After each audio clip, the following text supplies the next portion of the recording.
क्या आपने कभी सोचा है कि जब आप किसी मृतक को अंतिम विदाई देने के लिए उसकी अर्थी को कंधा देते हैं तो उस क्षण आत्मा आपकी ओर क्यों देखती है? क्या यह सिर्फ एक रस्म निभाई जाती है या इसके पीछे छुपा है कोई गहरा आध्यात्मिक रहस्य? पर क्या आपने कभी किसी की अर्थी को कंधा दिया है? क्या उस एक क्षण में आपने अनुभव किया जैसे कोई अदृश्य दृष्टि आपको देख रही हो? भक्तों, हम आपको बता दें कि जब किसी की अर्थी उठती है तो केवल एक शरीर नहीं उठता, बल्कि उठता है एक पूरा जीवन, उसकी यादें, उसके कर्म, उसकी आत्मा का संघर्ष। जिस देह को हम कंधा देते हैं वह मृत हो चुकी होती है, पर उसकी आत्मा अब भी हमारे चारों ओर मंडरा रही होती है, देख रही होती है कि उसकी अंतिम यात्रा में कौन शामिल है और कौन नहीं। हिंदू धर्म में मृत्यु केवल एक अंत नहीं है, यह आत्मा की पृथ्वी से विदाई है, एक पड़ाव से दूसरे की, और इस यात्रा की शुरुआत होती है अर्थी से। पर क्या आप जानते हैं कि आखिर अर्थी क्यों उठाई जाती है? गरुड़ पुराण के अनुसार जब मनुष्य देह छोड़ता है तब उसकी आत्मा कुछ समय तक भौतिक संसार से जुड़ी रहती है। वह अपने जीवन के दृश्यों को देखती है, अपने परिजनों के भावों को समझती है, और तब जब उसकी देह को कंधा दिया जाता है तो आत्मा अनुभव करती है कि उसे विदा किया जा रहा है। श्रद्धा के साथ यह अर्थी केवल लकड़ी पर बंधा शरीर नहीं है, बल्कि यह उस आत्मा की अंतिम स्मृति, उसकी आध्यात्मिक विदाई का प्रतीक है। आपको बता दें कि अर्थी का कंधा केवल एक परंपरा नहीं, एक ऊर्जा संक्रमण है जो व्यक्ति कंधा देता है। वह अपने भीतर से उस आत्मा के प्रति करुणा, सम्मान और सहयोग की भावना प्रकट करता है।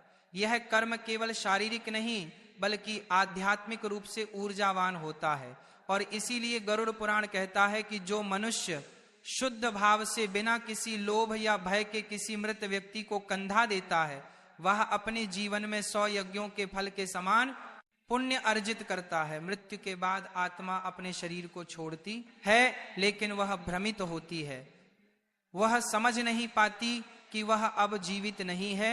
उसे मार्ग दिखाना होता है, और वह मार्ग दिखता है तभी जब 4 कंधे उसकी देह को ले जाते हैं अग्नि की ओर। कंधा देने वाले 4 व्यक्ति केवल सहायक नहीं होते, बल्कि वे आत्मा की अगली यात्रा के पहले 4 दीपक होते हैं। हम आपको बता दें कि आखिर क्यों यह कार्य केवल शुभचित्त से करना चाहिए। यदि कोई व्यक्ति अशुद्ध मन, भय या द्वेष से कंधा देता है तो वह न केवल आत्मा की मुक्ति में बाधा बनता है, बल्कि स्वयं पर भी उस ऊर्जा का प्रभाव ले आता है। इसलिए पवित्र मन, शांत हृदय और श्रद्धा से दिया गया।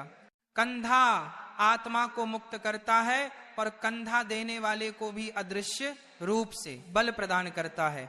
मित्रों, आइए इस रहस्य को और गहराई से समझते हैं। यह गरुड़ पुराण की कथा है, और भगवान श्री हरि विष्णु कहते हैं कि गरुड़ पुराण की किसी भी कथा को आधा अधूरा नहीं सुनना चाहिए। तो आइए शुरुआत करते हैं। कभी कभी मृत्यु केवल अंत नहीं होती, बल्कि वह एक ऐसा रहस्य खोलती है जो जीवन भर छुपा रहा। और जब कोई अधर्मी व्यक्ति बिना श्रद्धा के विदा होता है तो उसकी आत्मा कहाँ जाती है? कौन उसका भार उठाता है? बहुत समय पहले की बात है, जब धरती पर पाटलिपुत्र का साम्राज्य अपने चरम पर था, व्यापार, विद्या और वैभव का प्रतीक यह नगर हर कोने से स्वर्ण युग की चमक बिखेरता था।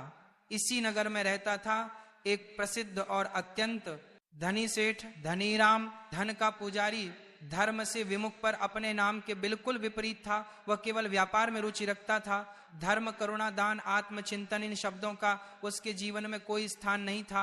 वह झूठ बोलता था, तौल में चोरी करता था, ब्राह्मणों का अपमान करता, और यहाँ तक कि अपने माता पिता के श्राद्ध कर्म तक नहीं कराता था। उसका हृदय पत्थर था और धन ही उसका ईश्वर। धनीराम की पत्नी का नाम रूपवती था। मित्रों, रूपवती धर्म की प्रतीक एक तपस्विनी पत्नी थी, परंतु जहां अधर्म था वहां एक संतुलन भी था। धनीराम की पत्नी रूपवती एक परम पुण्यात्मा, अत्यंत विनम्र और धर्म परायण स्त्री थी। वह प्रतिदिन व्रत, पूजा, गरीबों को अन्नदान और मंदिर सेवा में लगी रहती। उसने कभी किसी को खाली हाथ नहीं लौटाया, यहाँ तक कि वह छिपकर पति के अपवित्र धन से भी दान करती। क्योंकि उसे विश्वास था पुण्य से ही पापों का परिमार्जन संभव है। नगर में सभी उसे गृह लक्ष्मी और जीवित देवी मानते थे। एक दिन नगर में एक भयंकर महामारी फैल गई। चारों ओर मृत्यु, चिताएं, चीखें और भय। इस आपदा में भी धनी राम ने लोगों की सहायता नहीं की, बल्कि अपने भंडार को छिपा लिया और बीमारों को अपने द्वार से दूर भगाया। पर विधि का विधान अटल था। कुछ ही दिनों में वही महामारी धनी राम को भी लग गई। उसका शरीर जलने लगा, सांसें फूलने लगी और मरते मरते उसने देखा अंधकार में छाया उसकी ओर बढ़ रही हैं। वह चिल्लाया पर कोई पास नहीं आया, क्योंकि मृत्यु के समय केवल कर्म ही साथ आता है और उसके पास कुछ नहीं था। उसकी मृत्यु के बाद नगर में कोई उसकी अर्थी को कंधा देने को तैयार नहीं था। लोग कहते थे यह वही धनी राम है जिसने किसी का अंतिम संस्कार नहीं कराया, ब्राह्मणों को दान नहीं दिया, गायों को तिरस्कृत किया। अब इसकी आत्मा कौन ले जाएगा? उसकी पत्नी रूपवती ने हाथ जोड़कर लोगों से निवेदन किया, लेकिन 3 से अधिक कंधे नहीं मिले। चौथा कंधा देने वाला कोई नहीं था। और तभी हुआ वह जिसने सबको स्तब्ध कर दिया। अर्थी कुछ कदम चलते ही ठहर गई। चारों ओर एक रहस्यमय सन्नाटा छा गया और हवा जैसे कांपने लगी। रूपवती ने देखा उसके पति की आत्मा अर्थी के पास ही भटक रही थी। उसका चेहरा विकृत था और आंखों में भय। अब यह केवल एक मृत्यु नहीं थी, यह एक आत्मा की अमुक्ति, एक अधर्मी जीवन की सजा और चौथे कंधे की अलौकिक आवश्यकता की कथा बनने वाली थी। और यहीं से आरंभ होता वह रहस्य जो गरुड़ पुराण, विष्णु धर्म सूत्र और महाभारत के श्राद्ध पर्व में वर्णित मृत व्यक्ति की आत्मा और अर्थी के संबंध को उजागर करता है। मित्रों, रूपवती ने देखा उसके पति की आत्मा अर्थी के ऊपर मंडरा रही थी, व्याकुल, भयभीत और काले धुएं से घिरी हुई। तभी नगर के एक वृद्ध ब्राह्मण ने चुपचाप गरुड़ पुराण की एक पंक्ति पढ़ी, यदा चतुर्थम स्कंधम प्रेतस न लभ्यते तदा आत्मा न लभ्यते, याति यम लोकम न पाता स्वर्गम न शांतिम। गरुड़ पुराण की इस पंक्ति का अर्थ था, जब किसी मृतक की अर्थी को 4 कंधे ना मिले तो उसकी आत्मा अधर में लटक जाती है। ना स्वर्ग, ना नरक, ना पुनर्जन्म। वह भटकती है, व्याकुल रहती है और समय के साथ प्रेत बन जाती है। गरुड़ पुराण के अनुसार 4 कंधे जीवन के 4 पुरुषार्थों का प्रतिनिधित्व करते। धर्म, अर्थ, काम और मोक्ष, इनमें से कोई भी यदि अधूरा रह जाए तो आत्मा मुक्ति का मार्ग नहीं पकड़ पाती। पर धनीराम ने धर्म को तिरस्कृत किया था। उसने कभी दान, श्राद्ध या सत्कर्म नहीं किया। इस कारण उसकी आत्मा को चौथा कंधा नहीं मिल पाया। उस रात रूपवती को स्वप्न में धनीराम की आत्मा ने पुकारा, मैं अंधकार में फंसा हूं, मुझे जल नहीं मिल रहा, अग्नि छूती नहीं, मंत्र विफल हो जाते हैं और मेरी आत्मा बार बार उसी शव पर लौट आती है। मुझे चौथा कंधा दिलाओ, मुझे मुक्त करो। फिर रूपवती ने वृद्ध ब्राह्मण से मार्ग पूछा। उन्होंने कहा, जो चौथा कंधा नहीं देता वह उस आत्मा के पापों को स्वीकार नहीं करता, पर जो दे दे वह उस आत्मा की पीड़ा का एक अंश हर लेता है और यही करुणा ही उस आत्मा को आगे ले जाती है। अब रूपवती ने नगर के कोने कोने में जाकर लोगों से विनती की, पुकार की, कोई है जो एक पापी की आत्मा को मुक्त कर दे। और तब एक अनजान व्यक्ति सामने आया। वो एक युवा साधु था जो अज्ञातवास में था। उसने कहा, मैं चौथा कंधा दूंगा क्योंकि मेरा धर्म दया है और आत्मा की मुक्ति ही मेरा लक्ष्य है। मित्रों, अर्थी का आध्यात्मिक अर्थ गरुड़ पुराण के अनुसार यह है कि जब 4 लोग अर्थी को कंधा देते हैं तो वे उस आत्मा के जीवन के 4 चरणों को भी विदा करते हैं, जिसमें पहला है बाल्यावस्था यानी बचपन, दूसरा है यौवनथार्थ काम और मोह, तीसरा है गृहस्थ जीवन यानी धन और जिम्मेदारियां और चौथा है वृद्धावस्था। यदि अंतिम चरण अधूरा रह जाए तो आत्मा अधर में लटकती है। था कंधा, पड़ा मंत्र फिर से गूंजे, अर्थी फिर से चल पड़ी और इस बार जैसे वायु शांत हुई, धुआं छंटा और सूर्य की किरणें अर्थी पर पड़ने लगी। रुगवती की आंखों से अश्रु बहे और उसने देखा धनीराम की आत्मा अब आकाश की ओर जाती हुई दिखाई दी। मित्रों, अब सवाल यह उठता है कि किसी अधर्मी की आत्मा को चौथा कंधा मिलता है तो क्या वह कंधा देने वाला भी उस आत्मा के पापों का भागी बनता है? क्या चौथा कंधा देना पाप का भाग बनना है? साधु ने चौथा कंधा तो दे दिया, पर नगर के कुछ लोग फुसफुसाने लगे वो पापी धनीराम था, साधु ने उसका पाप अपने ऊपर क्यों लिया। रूपवती ने ब्राह्मण से यह प्रश्न पूछा। वृद्ध ब्राह्मण ने गरुड़ पुराण का एक रहस्यमयी श्लोक पढ़ा और उन्होंने कहा, यदि वह श्रद्धा से दे कंधा तो पुण्य भागी, यदि लोभ से दे तो पाप का आधा पात्र, पर यदि कोई श्रद्धा से दया भाव से कंधा देता है तो वह आत्मा को मोक्ष का द्वार खोलता है और स्वयं को पुण्य का भागी बनाता है। पर यदि कोई स्वार्थ लोभ या प्रतिष्ठा के लिए दे तो वह उस आत्मा की वासना और कर्मों में बंध सकता है। यही कारण है कि साधु पूर्ण निस्वार्थ था और इसीलिए उसे कोई बंधन नहीं हुआ।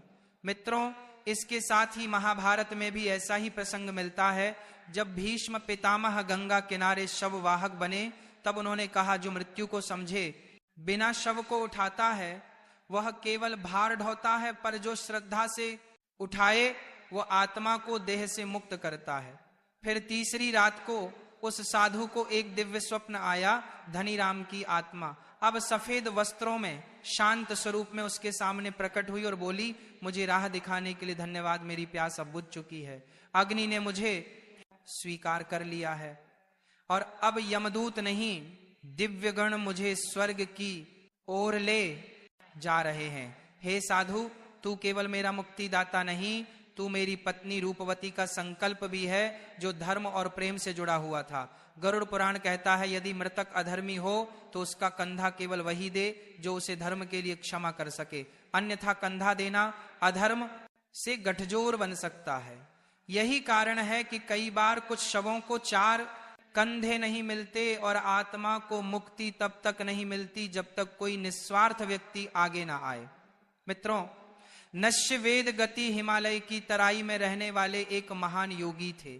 वेद, उपनिषद और गरुड़ पुराण के मर्मज्ञ थे ही कार्य था मृत्यु के रहस्यों को समझना और समझाना। मित्रों, जब रूपवती ने उनसे वह प्रश्न किया जो आज भी हर मनुष्य के मन में गूंजता है, क्या किसी पापी की अर्थी को कंधा देना स्वयं पाप का भागी बनना है? शिने आंखें मूदी और बोले, हे देवी, तूने सही मार्ग चुना, पर सुन, यह राह सरल नहीं, सत्य गहरा है। उन्होंने फिर गरुड़ पुराण का एक रहस्यमय अंश उक्त किया। शव यात्रा में जो कंधा दे वह मृतक की आत्मा के समीप हो जाता है। यदि उसकी भावना शुद्ध हो तो आत्मा को गति मिलती है, पर यदि वह लोभ, भय या समाज के दबाव से करें तो वह आत्मा के अधूरे कर्मों का सहभागी बन जाता है। चौथा, कंधा केवल एक परंपरा नहीं, एक आध्यात्मिक दायित्व है। फिर दृश्य ने बताया, पहला कंधा मृतक के द्वारा किए गए पुण्य को दर्शाता है, दूसरा कंधा उसके कुटुंब की ओर से क्षमा, तीसरा कंधा समाज की ओर से स्वीकार्यता और चौथा कंधा ईश्वर की ओर से अंतिम अवसर। यदि चौथा कंधा देने वाला पवित्र और श्रद्धालु हो तो आत्मा को अग्नि में प्रवेश से पूर्व मोक्ष का अधिकार मिल सकता है। अतः चौथा कंधा देना केवल देह उठाना नहीं है, बल्कि आत्मा को उसके कर्मों के जाल से एक बार में मुक्त करने की यज्ञ क्रिया है। नरसिंह ने आगे कहा, यदि कोई आत्मा बहुत पापों में बंधी हो और उसे निस्वार्थ चौथा कंधा ना मिले तो उसकी शव यात्रा में बाधाएं आती हैं, बारिश होती है, अग्नि नहीं जलती, कंधे देने वाला बेहोश हो जाता है। यह संकेत होते हैं कि आत्मा अभी देह से पूर्णतः मुक्ता नहीं हुई। बस्य ने अंत में कहा, जो आत्मा को मोक्ष दे सकता है कंधा, वह दे जो देह को नहीं आत्मा को विदा कर सके, जो मृत्यु को अंत नहीं यात्रा माने और जो इस कार्य को बोझ नहीं स्वयं के जीवन की तपस्या माने। कंधा देना केवल एक पारंपरिक रस्म नहीं, यह एक आत्मा की अंतिम यात्रा में आपकी भागीदारी है। पर क्या आप उस यात्रा के लिए तैयार हैं? तो मित्रों, इस रहस्यमयी और गढ़ कथा से हमें यह समझने को मिलता है कि हर कर्म में भावना, श्रद्धा और विवेक का होना अनिवार्य है। किसी की अर्थी को कंधा देना केवल सामाजिक या पारिवारिक जिम्मेदारी नहीं है, यह एक आध्यात्मिक अनुबंध है जो उस आत्मा और आपके बीच एक अदृश्य संबंध जोड़ता है। धनीराम जैसे पापी की आत्मा को कंधा देने से जो परिणाम हुए वो हमें सावधान करते हैं कि बिना सोचे समझे केवल परंपरा निभाने के लिए किया गया कर्म कभी कभी जीवन और आत्मा दोनों पर प्रभाव डाल सकता है। तो भक्तों इसी के साथ यह कथा समाप्त होती है। बोलो राधे राधे।